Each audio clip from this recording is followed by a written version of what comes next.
Bakıda az qala bir əsrdən çox yaşı olan köhnə binalardan danışacağıq. Xruşovka və Stalinka adlanan binaların söküntüsü mərhələli şəkildə həyata keçirilir. Və sökülən binaların ərazisi nə kimi istifadə edilir? Əməkdaşımız Rəşad Vəkiloğlu'nu eşidək. Qonşular çox köçüb, hə? Sizin ev neçə otaqlıdır? 3 pul ev istəyirik, pul istəmirik. 19-cu əsrin sonu 20-ci əsrin əvvəlində paytaxt ərazisində tikilən Xruşovka və Stalinka adlanan binalar tarixə qovuşmaq üzrədir.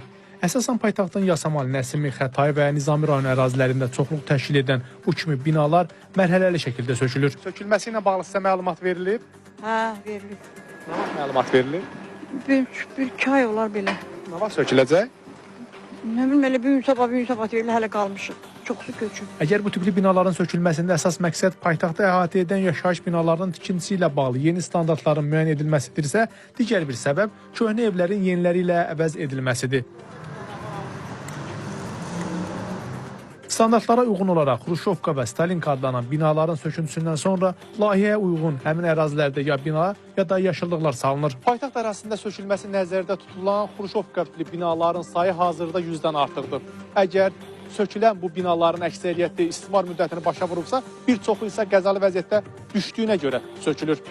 Son illər sökülən bu tipli binaların yerində ya hündür mərtəbəli binalar tikilir, ya da parklar salınır ki, bu da həm burada yaşayan vətəndaşların mənzil məişət şəraitini yaxşılaşdırmış olur, eyni zamanda paytaxtımızın görkəmini xeyli gözəlləşdirir. Təkcə Yasamal rayonunda bu tip binaların sayı 260 ədəddir ki, son 5 il ərzində həmin binaların onu sökülüb 30 isa qeydiyyata alınıb. Bu 260 ədəd yaşayış binaların hamısı istismar müddətinin başa çatmışdır. Ancaq onların hal-hazırda çox əksəriyyəti istifadə üçün yararlıdır.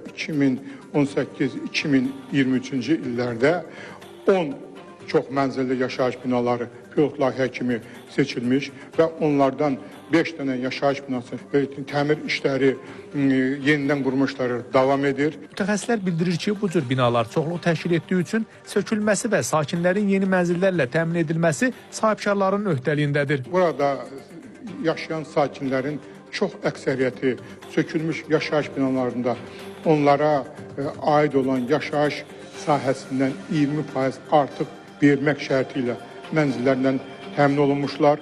Qarşılıqlı razılaşma əsasında sahibkarla vətəndaş arasında ödəniş ödənilir. Onu da bildirək ki, hazırda paytaxt ərazisində Xruşovka və Stalinka binaların sayı 500-dən çoxdur. Rəşad Vəkiloğlu, Nurlan Şahbazov, Space xəbər.